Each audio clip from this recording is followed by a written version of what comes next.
Hello and welcome to the Moonshine Jesus Show. We're glad that you are joining us for this episode. I, as always, am joined by my good buddy Caleb. How are you doing today, Caleb?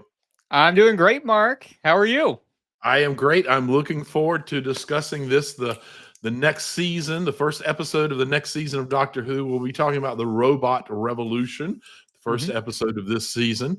A little bit of housekeeping first. We are sponsored by progressivechristianity.org. We encourage you to go check them out for all of your progressive Christian needs. You'll find all kinds of wonderful things there. We're also sponsored by the Progressive Christian Alliance, which is a inclusive, justice-focused network of faith communities and clergy committed to affirming the dignity of all people, embracing theological diversity, and following the teachings of Jesus through compassion, service, and advocacy for the marginalized. We're also supported by the Christian Left, which is a faith-based community that brings together progressive Christians and their allies to discuss current events, foster fellowship, and take action on social justice issues, all grounded in the teachings of Jesus. And we do also, more importantly than probably any of that, not that those aren't very important organizations, but we need to let you, the listener, know there will be spoilers ahead. Like, we are going to guarantee some spoilers. So be prepared for that. If you need to, just pause it. Go watch the show and then come back and listen. It's going to be great. I promise you, you'll enjoy it. And before we move any further, we probably need a few beverages to do this show. Absolutely, we do. So I'm curious, what themed beverage did you go with? I've got a drink today called the Bubbly TARDIS, and it is Bubbly TARDIS. I like the name. TARDIS, and it is vodka and blue curacao and Sprite to make it bubbly. So it's blue like the TARDIS. Wow. I wish it was shaped like the TARDIS. That'd be really cool. Well, what's really interesting is, with only one very, very slight variation in my makeup of my drink, instead of vodka, I have vanilla vodka. Yeah. And it is called a sonic screwdriver. So that's really cool. A sonic screwdriver, but everything else is the exact same. It's Vanilla the exact vodka. same drink. Yeah. Well, you know what? I've actually got a serving vessel very close to that. Let's right do here. that. I'm gonna change. We'll do twinsies here. Twinsies, yeah, sonic almost screwdrivers. this almost never Perfect, happens. man. Yeah. Visually, Yeah, that's pretty darn close. Yeah. Well, listen, I think we're gonna have a lot of fun talking about this show. So let's take a quick drop, and we'll come back on the other side and geek out a little bit. Moonshine Jesus, Moonshine Jesus, Moonshine Jesus, Moonshine Jesus, won't you shine a light?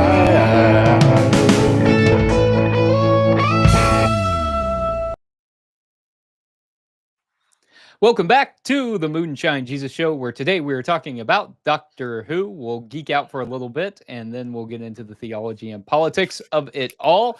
We're in the second series with the new Doctor. A new Doctor was introduced in the last series, and there is one episode in this current series. Mark, you and I have vastly different levels of experience with Doctor Who. You're a big Doctor Who fan, and my introduction to Doctor Who was last year when we talked about it. So my only field of experience is this new Doctor, but you know them all. And so I'm curious, Mark, how is the new Doctor holding up for you? What do you think after a series end? I really like him, and in this show, I think he's starting to find his Doctor even better than he did last year. There was a bit of the wildness, quirkiness. I'm in control, but it's all spinning out of control, and I kind of like it as I learn to interact with it. That is central to the Doctor. That last season, I felt like he was trying to get there, and he wasn't quite.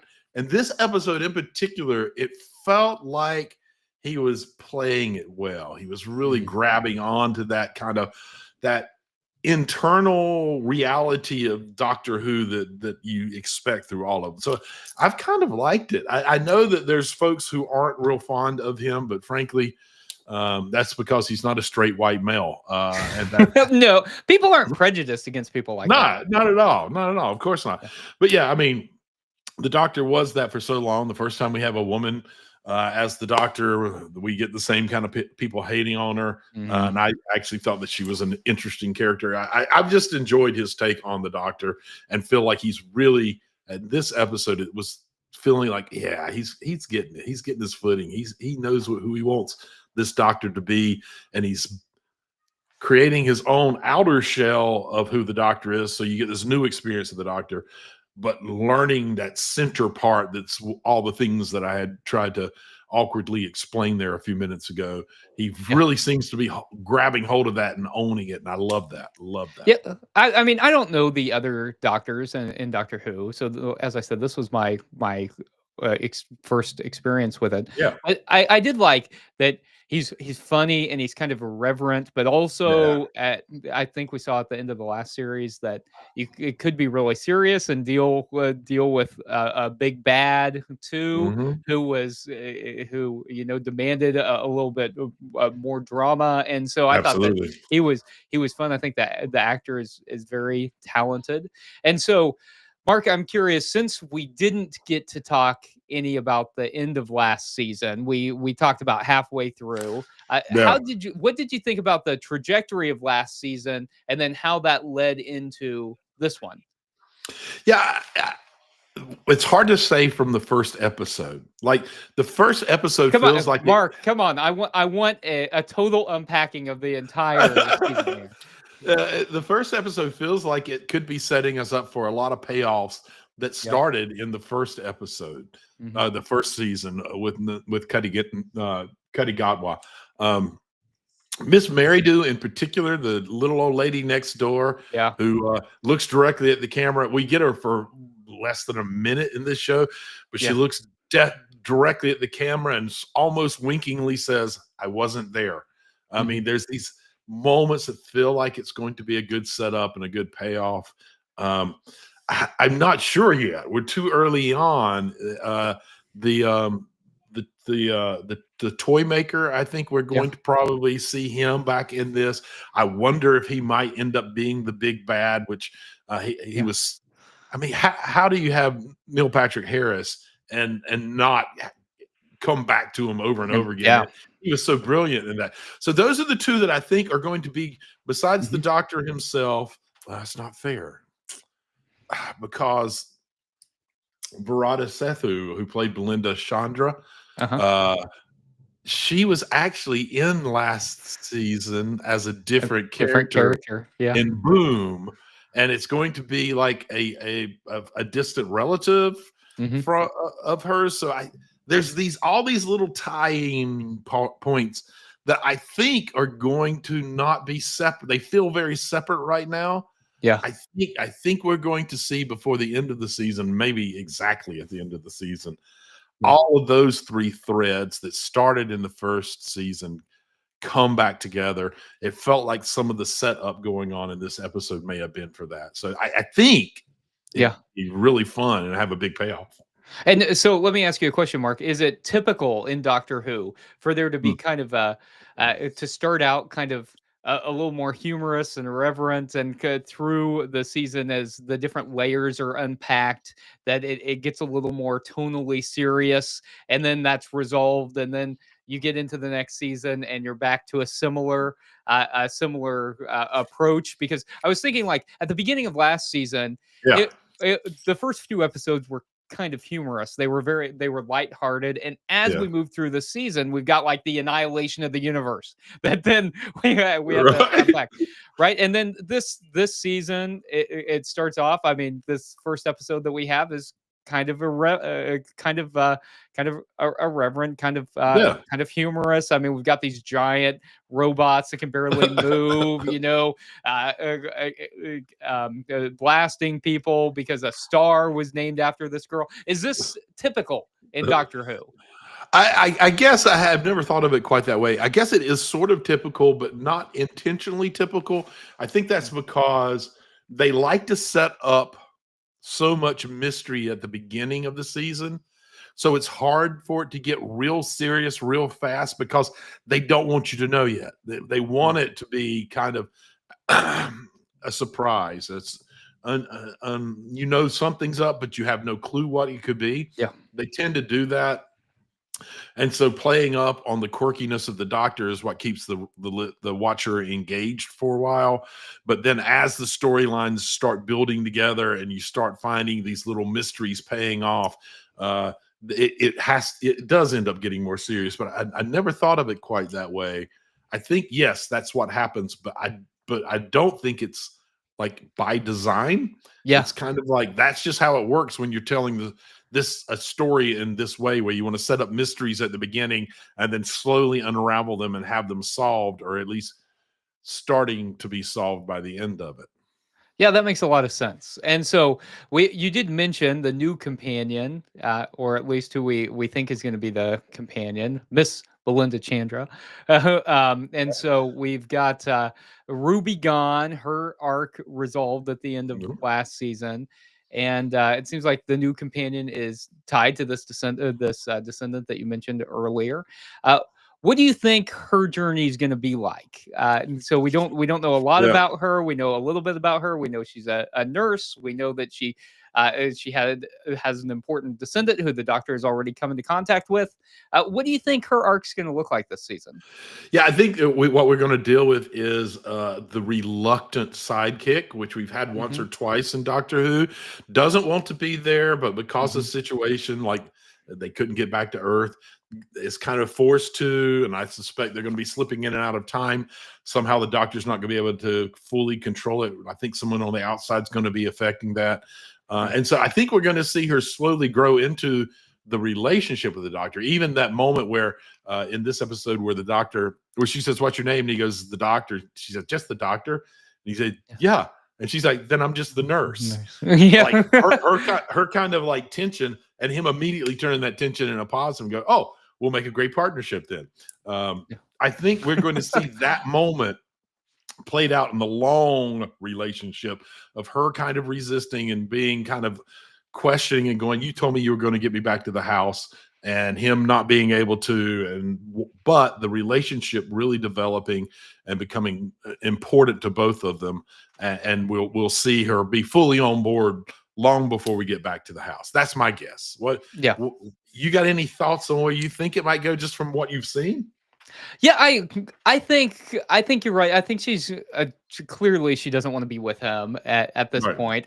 But I think she will gradually see the importance of it, and I Right. think she'll. I mean, she does start off as a queen of a whole planet. You know, that's Not a that's bad way to important. start with the Doctor, right? Not a bad way to Although it start. was like essentially a subservient queen, so I'm not sure that's a great start. Well, if only she'd been willing to take those enhancements from All right. AI, or was it That looks Al? scary, So, didn't it? That looked quite scary. yeah, I think she's going to be fun. I think it is kind of fun to see someone who doesn't initially want it realize a sense of importance, and I think it'll be interesting to watch. Yeah, I think just even in her two characters, we're seeing what Yeah. a great actress she is. She's played That's true. fairly different characters Mhm. and pulled them off in such a believable.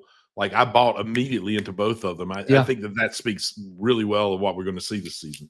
Yeah, and the last season's companion was a lot of fun, and she was Yeah. kind of vibrant, and she was funny, and I think it's going to be interesting to see someone else again. I'm not someone who has seen lots of different companions come through, so it also is kind of hard, Mark, when you get attached to characters and then they're Right. gone, and so Welcome to Doctor Who, man. Welcome to Doctor Who. Even the main character, every 2 to 8 years, changes on you. right. So I guess Kind of that makes it that fun, though.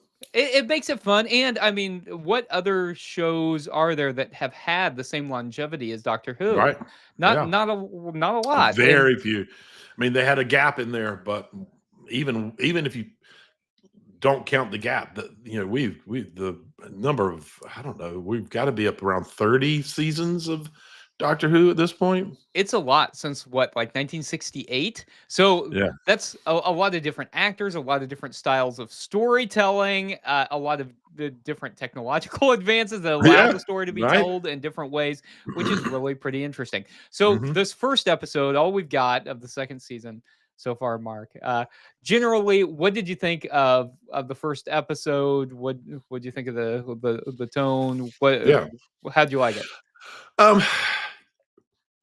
it remind I've seen enough to know that some people are very, like, down on it and Yeah. think that yes, the story was not very complex, but there Mhm. was enough set up for the future that I don't think you wanted it to be. I think you could have got lost in everything with Yeah. the different setups that we were seeing about her DNA and her history Mhm. and quick little Miss Mary Do showing up. There's been enough of it that I don't think they wanted to overcomplicate it. It was a little bit quirky, which I like. Um,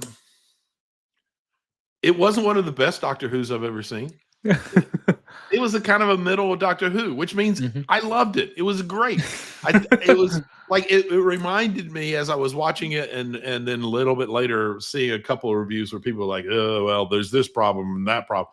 Um, it reminded me people have gotten past just watching something for fun, and Yeah. honestly, particularly the early Doctor Who's before the reboot, it was really truly just about Mm. watching for fun. It wasn't Yeah. meant to be high television. You Right. look at the production that they value that it was really low, but all they were caring about was entertaining you, giving Yeah. you a little bit of escapism. Honestly, I feel bad for the people who get all caught up in, oh, I could tell that CGI was this, or boy, I wish that Yeah. they would have developed this character more.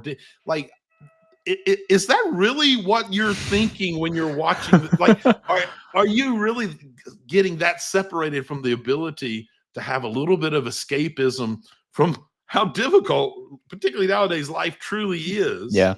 That you get so lost in those minutia that you can't just enjoy the show because it's fun, it's visually interesting, and there's fun characters.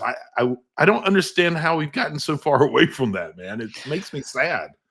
I'm with you. You know, the fun for fun's sake, I think is okay, and a little bit of escapism, Yeah, it isn't a bad thing.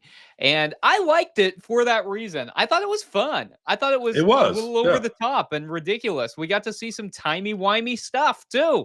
And you know what? exactly. Timey-wimey fun, from my limited field of experience of Doctor Who, seems like what it's all about. And so Absolutely.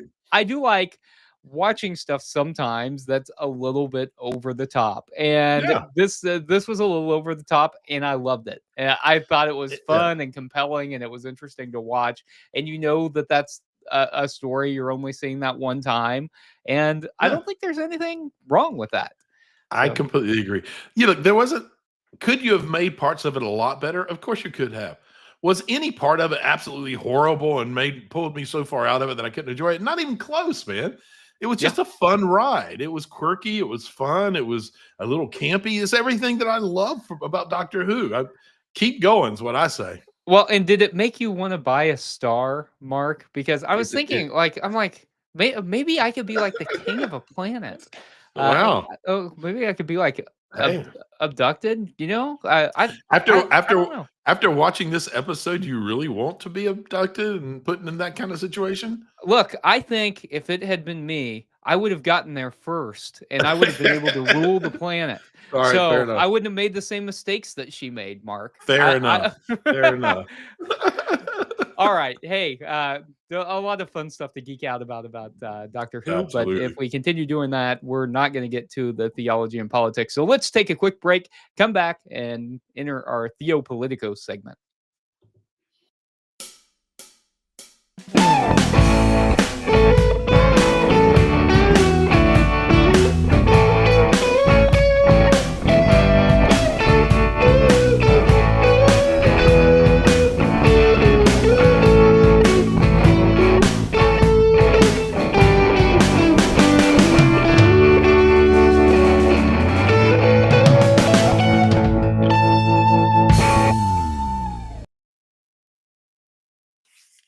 Welcome to the Theo Politico segment of the show. Listen, in this show, one of the main themes that goes through this is sort of this human resistance against the robotic Mhm. control that's being on the planet. And for me, that, you can't help but see how that highlights um, the issue and the themes of rebellion. So I'm curious for you, what does the episode suggest about the legitimacy and morality of resistant movements? And what does that mean for the U.S. today? Yeah. So I think certainly it's was saying that resistance is sometimes justified, and in this particular case, resistance was justified. There was an evil oppressor, and I did think it was interesting that it was a human being Human and being, it right? wasn't actually AI, because that was a moment where I'm like, another thing about And it AI. That's all we're ever seeing anymore and is AI. it wasn't just a human. It was a straight human white male who had his itty bitty feelings hurt. Yeah, that's right. By a woman who could make decisions for herself and Exactly. didn't need him to explain every little thing for her. How about And that? so, Huh? oh, if only there were parallels in our society. Right. Yeah. So yeah, so resistance was certainly justified there, and I think resistance against any oppressor who is violating human rights is justified. And Yeah. so, in terms of how that relates to us as a country, I think we are clearly seeing rights stripped away from people in our society now, and not even due process rights Right. stripped away. Right, it's not even like now just the Supreme Court is ruling in ways that are unhelpful, but through these executive orders we're seeing rights taken away from people all the time. And Yeah. one thing that we've talked about as a case in point, is defining two biological sexes as a for instance, Mhm. that affects whole groups of people and their quality of life, their ability to live, their ability to get services and all. And so resistance is needed. And I have been heartened by the number of people who have taken to the streets and started resisting. I've been heartened Yeah. by the number of people who have been active on social media, uh, trying to make their voices heard. I've been heartened by the number of people who've been signing letters to their members of Congress. And I think that those forms of resistance are all needed and are all things that we need to continue to do. And I think another piece that we've mentioned before, Mark, is even resistance through our finances and which Absolutely. businesses we're going to support and which businesses we're not going to support, and boycotting certain businesses. And I think even, things as simple as, I mean, certainly we've seen this with Tesla, right? With people returning their Teslas Right. or all of that, or not buying it. And we've seen Tesla stock crash, which has been just delightful to see. But even in not going to places that have dropped their DEI initiatives, I think Yeah. is something that's And important to promoting do. the ones that do. And promoting the ones that do. My That's right. my That's family right. has changed our whole weekly schedule so that every Mm. Saturday morning we do a trip to Costco whether we need to or not. Oh yes, yeah, to Just ensure that because you're those supporting companies. that business. Yeah, Yeah. absolutely. And Costco it has been frequently on the right side of history. Yes, they And have. They really so have. that's good. What do you think about resistance, Mark? Well, And are there yeah, other I things? think I like it when we see shows like this that kind of help us separate it from our own reality, Yeah. and see people suffering, as you were saying, Mm. quality of life, and more important, or more precisely, presenting equal equality of life. And when we are seeing people who are having to find their own quality of life, but aren't being offered the same quality of life of other people, the necessity of resistance movements and how Mm. to go about it. I mean, this one, and this is almost always true, unfortunately, with entertainment, shows resistance in violence. And I don't think that's Yeah. ever the way to go. Mm. All that does is teaches you that violence works, and it doesn't. It just Yeah. fester.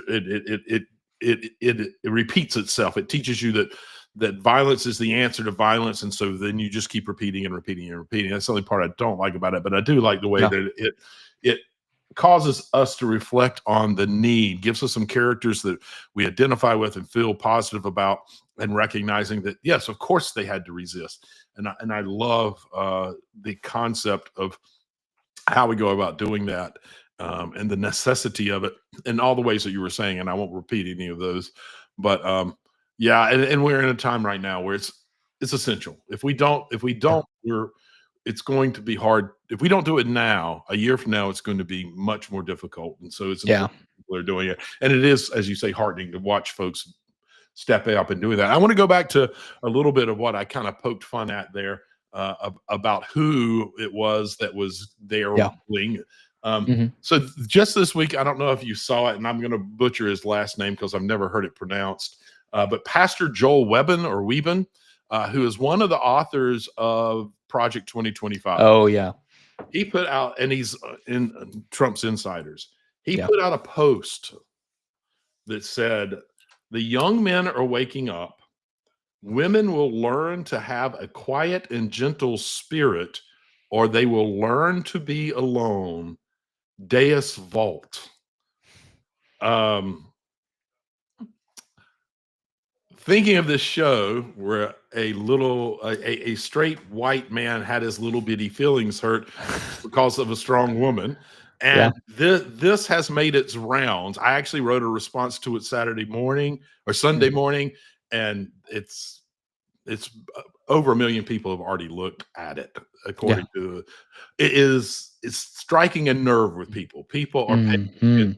I wonder if you could talk a little bit about how the show represented how far a man would go because his feelings were hurt because he wasn't in charge of a woman, and Yeah. compare that to where we are in our government and who's leading our government and the rules they're making about women and their bodily autonomy and Mhm. and their ability to lead even. Yeah. Yeah. Great point, Mark. And yeah, certainly in the show, we see him willing to start, to control and ruin everybody's Yeah. lives because his feelings were hurt because he didn't get what he wanted. He didn't get who he wanted. And I think Yeah. at the end of it, or at the heart of it, is this belief that as a man you're entitled to certain things, or you're entitled to a woman that you want, or something like that. And I Yeah. think that's wrapped up in a lot of this insecurity, and Yeah. people, yes, do get their itty bitty feelings hurt and make decisions based on that. And so we've got those types of people running our country now, and it's Yeah. terrifying. That in Doctor Who, we see kind of a comedic example, and things like The Handmaid's Tale, we see an example that's terrifying, that seemed way out there, that now all of a sudden doesn't seem all that way Mhm. out there, where Right. men are wanting to completely control uh, women's reproductive health. And so I think that this history of misogyny is something that we've seen repeatedly, and a lot of times people use the biblical text to justify that. And I Yeah. think maybe one of the places to start as progressive Christians is to say that the biblical text can't be used that way authentically. That there are certainly passages in the New Testament that are anti-women, but Sure. most of those But we don't like passages are, Paul anyway, so well, right, but that's the I'm other thing, kidding. is that, like, most of them aren't even Paul, right? Right. They're like in First Corinthians, but they're inserted by later the Right. authors of Later, the pastoral epistles, absolutely. and Yep. scholars pretty much universally agree on that. And Mhm. so when people use that biblical text to justify that, and they say, well, Paul said this, this, and this.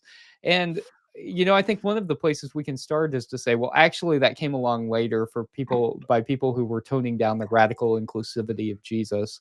Yeah. And because people in power in our country right now are using their religious beliefs to Mhm. justify their political actions, because you can't justify by any ethical framework controlling women, and so you have to turn to Right. religious framework, and people are manipulating religion in order to make this happen.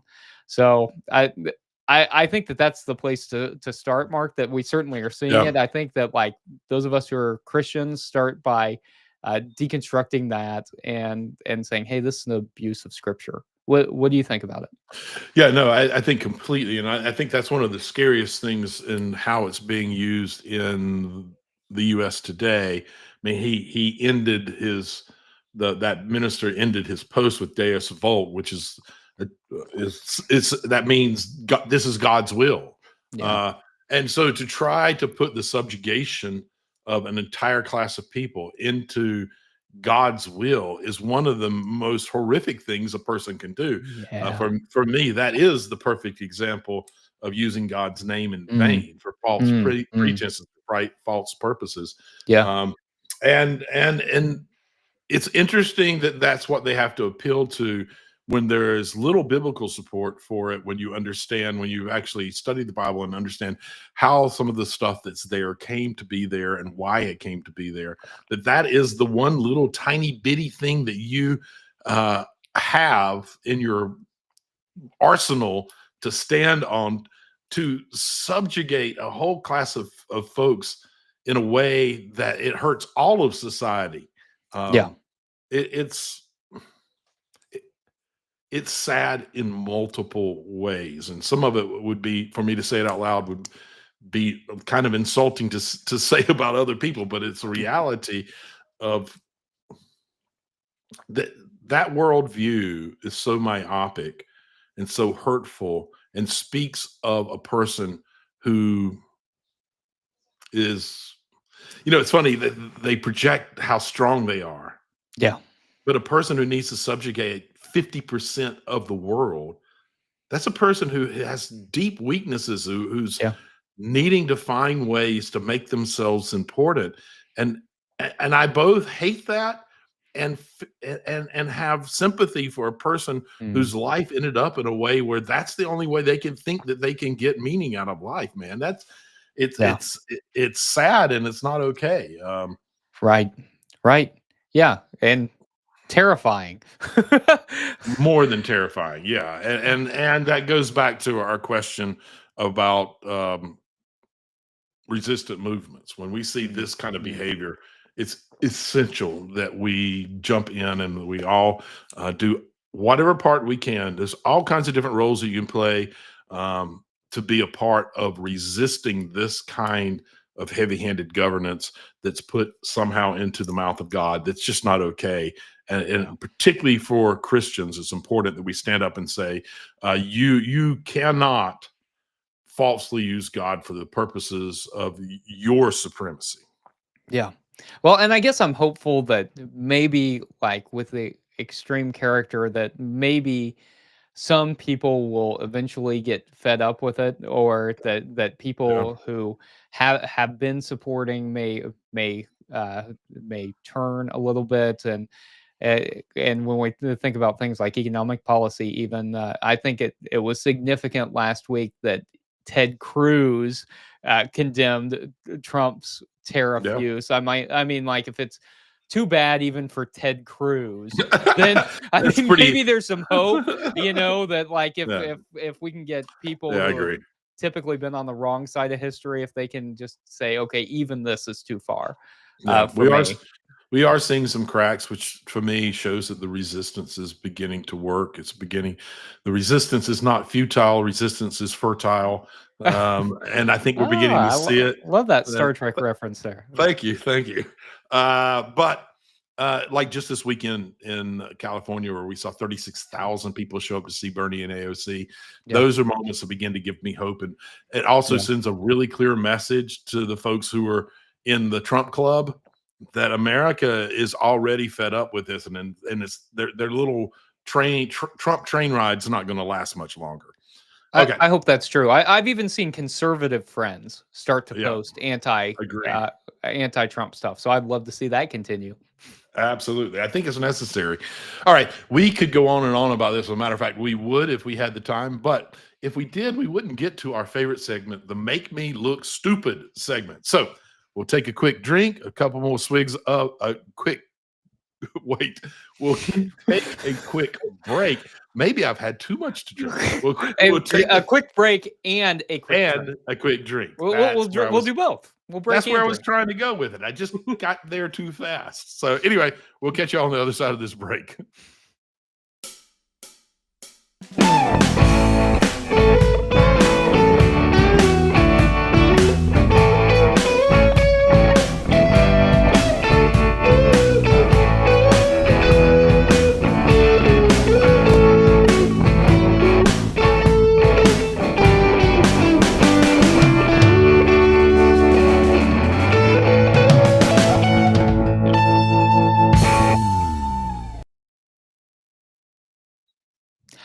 Welcome back to the Moonshine Jesus Show. We're entering our favorite segment, the Make Me Look Stupid segment, and we're ready. We're prepared to go for this because we've had a quick Absolutely. break, we've had a quick drink, and now we're ready to try and make each other look stupid. And so we have a number of Indeed. ways of trying to do that. We might Yeah.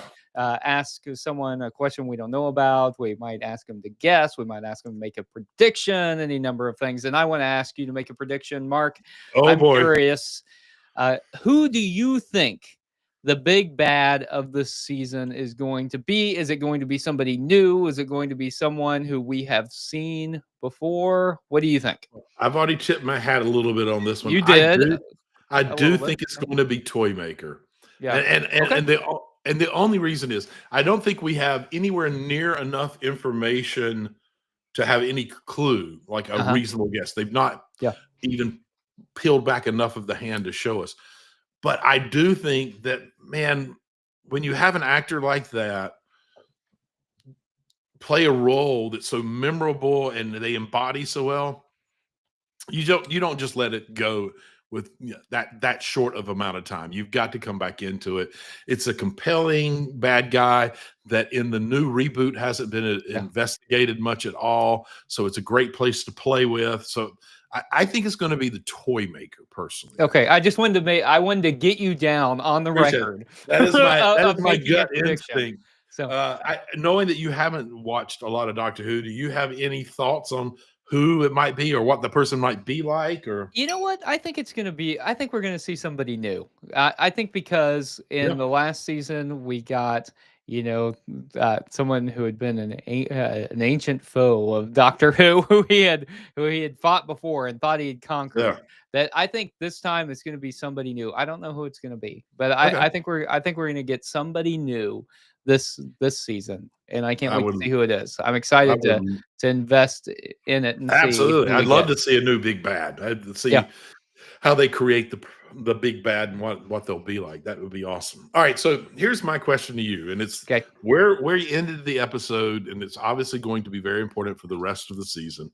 Why can't the TARDIS return to Earth? Yeah, I think I'm going to say that the TARDIS has planned that it can't, that she's so important. The new companion is so important that he can't return her, or else their cosmic mission will fail. And so I think that the TARDIS somehow is plugged into that, just as the TARDIS seems to sometimes have some bit of autonomy and ability to do the TARDIS definitely does. Okay.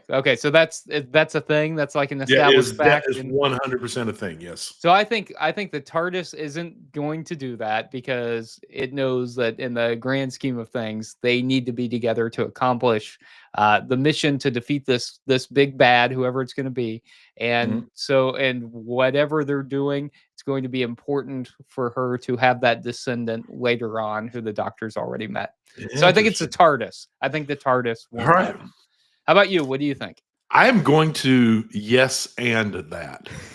I had not thought about it being the TARDIS, but I think you're probably right now that you've said it out loud. I love that. Thank you, Mark. I love hearing that. But here's why I think you're right. So she was I've never heard maybe I have, but I don't immediately remember a companion giving a specific date that they want to go back to. They might say, take me back when you picked me up, or that kind of thing. Yeah. She keeps saying, I know she said at least once, maybe twice, that he needs to take her to May 24th, 2025. And when he tries, one of the things that you quickly see is Earth debris in space. Hmm. I think some major catastrophe happens May the 24th, 2025 to the Earth. It's reversible. Yeah. And I think the TARDIS knows that they have to go do other stuff to reverse it. Yeah. And here's the cool part. Yeah. On May 24, 2025, Yeah. we get a new episode of Doctor Who called Wish World. Okay. Wow. I like that. I think all things combined, that maybe between the two of us, we kind of have narrowed in on a pretty good theory on what's going on. What do you think? I like that. I think so. And I think after May 24th, 2025, we can revisit this season and see how we did. Will the whole season be over by then, Mark? I don't think that's the final episode, but it's getting close to it. I'm pretty sure. So, Okay. but Good. we'll at the end of the season, we definitely need to come back and You know what? revisit and see how we did.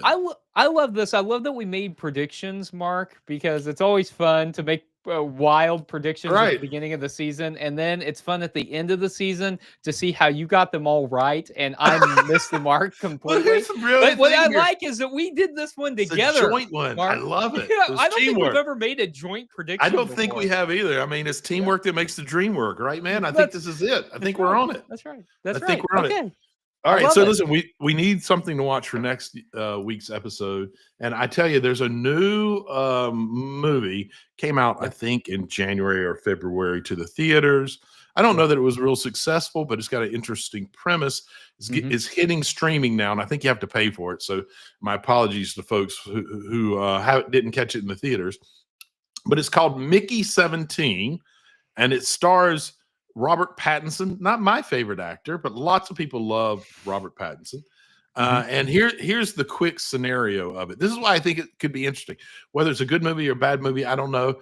But I love the premise. It says it's a dark sci-fi comedy film about a space expedition's expendable crew member, Mickey Barnes, played by Pattinson, who is used as a test subject in a process of colonizing an ice planet. And every time Mickey dies, the crew creates a new clone of him with restored memories. Although his personality tends to change throughout those changings or throughout each new printing. So it sounds like there's some moral issues there that could be a lot of fun to think about and talk about. So what do you think? Do you think that would be good for the next show? I think that sounds really good, and it kind of reminds me of Edge of Tomorrow with Tom Cruise. And I remember thinking that I'm like, I don't know about this, and then it was really good, Right. and it was like people thought it was really good. Though the one thing I'll say about this is I think I have seen ads for this, Mark, and I thought it was like one of those CGI things where they give you like a scenario of something and it's not a real movie. You know, like what if RoboCop were in the 1920s or something like that? I thought it was one of those things. Oh no! I'm sure it'll be good. It's going to be good. It's going to be good. You know what? Just based on the issues they're dealing with, whether it's good or not, I have no doubt that we're going to have a great conversation about it. We will. We absolutely will. We will. All right. This is where we thank you all for listening or watching. We can't tell you how much we appreciate it. You allow us to do the show, our favorite part of every week. So thank you, thank you, thank you. And with that said, we'll see you next week on the Moonshine Jesus Show.